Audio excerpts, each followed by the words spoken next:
Hey hi hello viewers எல்லாம் எப்படி இருக்கீங்க? எல்லாம் நல்லா இருக்கீங்க நம்புகிறேன். உங்களோட இணைஞ்சு நான் ரொம்ப நாள் ஆச்சு.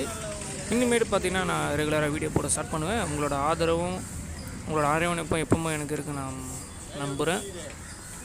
இந்த வீடியோவில் பார்த்தீங்கன்னா நம்ம கண்டம் பெருத்த கடவராவை கட் பண்ண போகிறோம். இது ஒரு சின்ன மீன் தான், நார்மலாக எடுத்தது ரொம்ப நாள் கழிச்சு. ஸோ இதோட ஸ்லைசிங் மிஸ்டர் முருகா அவர்கள் போடுவார். அவர் எவ்வளோ அழகாக போடுறாரு, இந்த மீனோட ஃப்ளஷ் எப்படி இருக்குன்றது ஆல்ரெடி உங்களுக்கு நான் நிறைய வீடியோ போட்டிருப்பேன். ஸோ இருந்தாலும் அதே வீடியோ நான் கண்டினியூ பண்ணிகிட்ருக்கேன். நீங்கள் எப்போவும் ஆதரவு கொடுக்குற மாதிரி இந்த வீடியோக்கு நீங்கள் கொடுங்க. அதே போல் பார்த்துட்டு லைக் பண்ணி சப்ஸ்கிரைப் பண்ணுங்கள் நம்ம சேனலை.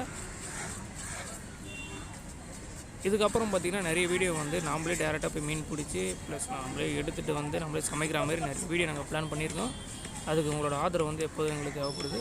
ஸோ உங்கள் ஆதரவை நீங்கள் எங்களுக்கு கொடுக்க மறக்காதீங்க.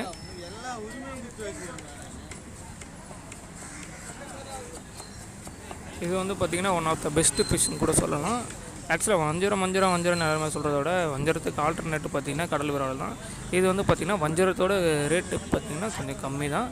ஸோ அதனால் இதை வாங்கி ட்ரை பண்ணாதவங்க தயவுசெய்து ட்ரை பண்ணி பாருங்கள். ஒரு தடவை ட்ரை பண்ணிங்கன்னா நீங்கள் வஞ்சரத்தையும் மறந்துடுவீங்க. அந்தளவுக்கு ஃப்ரெஷ்னஸ்ஸாக ப்ளஸ் ரொம்ப டேஸ்ட்டான மீன் கூட இது.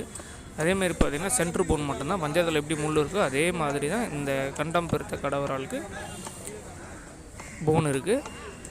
இது ஏன் கண்டம் பெருத்த கடவரான்னு சொல்கிறாங்கன்னு பார்த்திங்கன்னா இதோட கண்டம் பார்த்திங்கன்னா ரொம்ப பெருசாக வரும். அந்த காலத்துலலாம் பார்த்திங்கன்னா இதை ஸ்லைஸ் போட மாட்டாங்க. குழம்புக்கு போடுறதுக்கு கண்டம் பார்த்திங்கன்னா கட் பண்ணும்போது ரொம்ப பெருசாக வரும். ஸோ அதனால் அந்த காலத்து மனிதர்கள்லாம் கண்டம் பெருத்த கடவரான்னு வச்சுருக்காங்க இந்த மீனோட பேர்.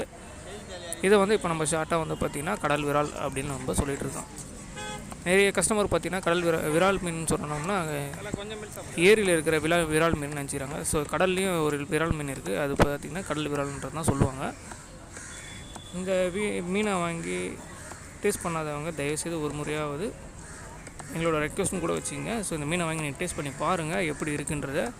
அதுக்கப்புறம் உங்களுக்கு பிடிக்கும் நான் நம்புகிறேன். அவ்வளோதாங்க.